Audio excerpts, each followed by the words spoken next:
Hello and welcome back to Muja Prepper channel. Here's another one. Food for thought.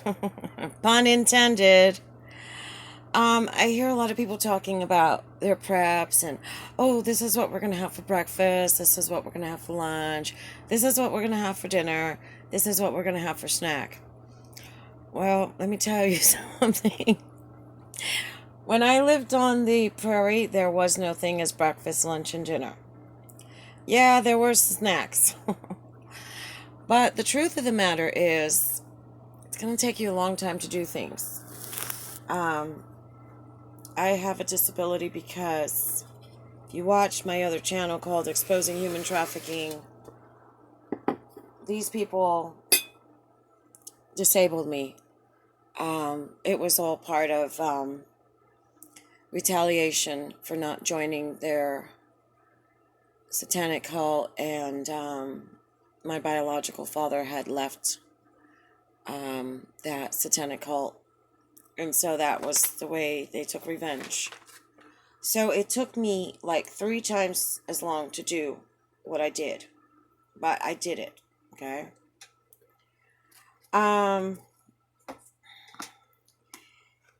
Either way,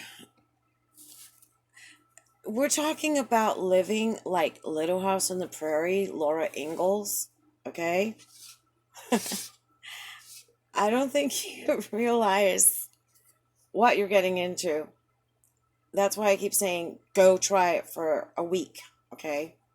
So that you have an idea and you're not like freaking out, shocked. But that'll be for another video. Anyway, so what'll happen is you're going to have like just enough time to cook one meal a day. If you ask the old timers, they will tell you, we got up in the morning, there were embers still in the wood burning stove, we kindled another fire, we put a stew in the Dutch oven, let it slow cook, and if we were lucky, the potatoes would be cooked by the end of the day because it was so cold there. Granny Prepper had a real interesting video today on how she cooked 3 things in the oven at once. You might want to check out her video. She made blueberry muffins, tamales, and meatball raviolis. That's good if it's a small group, but if you have a big group of people, it may not fit in there. And that's if you have a working oven. Unless you have a wood-burning stove, or if you're just using a campsite, what they call cowboy cooking, or if you got cans, hobo cooking. A friend of mine taught me how to do hobo cooking. She'd been homeless as a teenager. And what you do is you take one of these canned goods and you build a fire and put some kind of grill or something over it, or you have some way to hang this can, peel the label off, and let it heat up. Okay? You're only going to be able to cook maybe once a day. So when you get up in the morning, yeah, you'll have coffee. Coffee's real easy to make. And get used to cowboy coffee, which is black coffee. Okay? Unless you have a way to store milk or cream, or you can get some kind of coffee mate product. Wow. It's just, I sit here sometimes and marvel over things I did. It became second nature to me, being out there 12 years on the prairie. So more than likely you will have a piece of leftover from the night before, or a piece of bread, a piece of cheese. You don't want to eat too heavy because then you're going to get sluggish. And if you're walking around with a big fat belly, you're not going to have the energy to go and chop wood or go and plow. You're going to want to go back to bed and rest.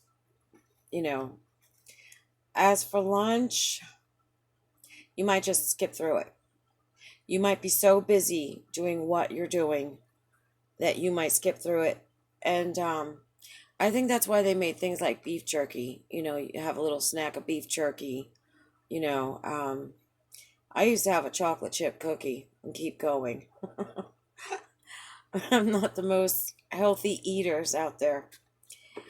And then you'll have your dinner at night. And that's because it's been cooking all day long. Um, After you eat that meal, you'll be tired enough to go to sleep. And then you will sleep well. Now, since you're going to bed with a full stomach, you're not going to wake up hungry. You're not going to get fat either because you're going to have a real workout. You're going to actually be using your body the way it was meant to be used.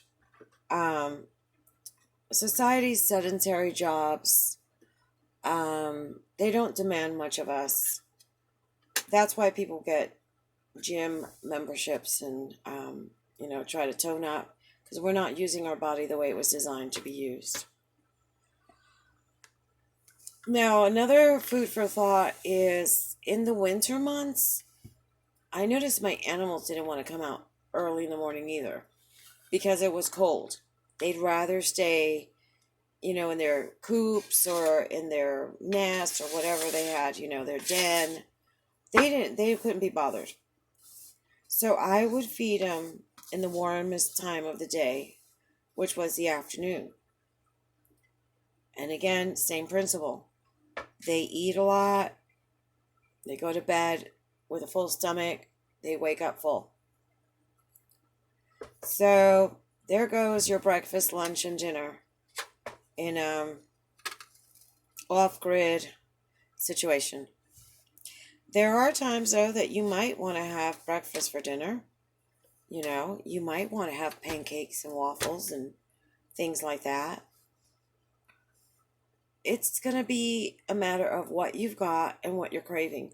Listen to your body. This whole caloric, you need 2,000 calories. No. People didn't eat that before. What is now a Happy Meal used to be an adult portion.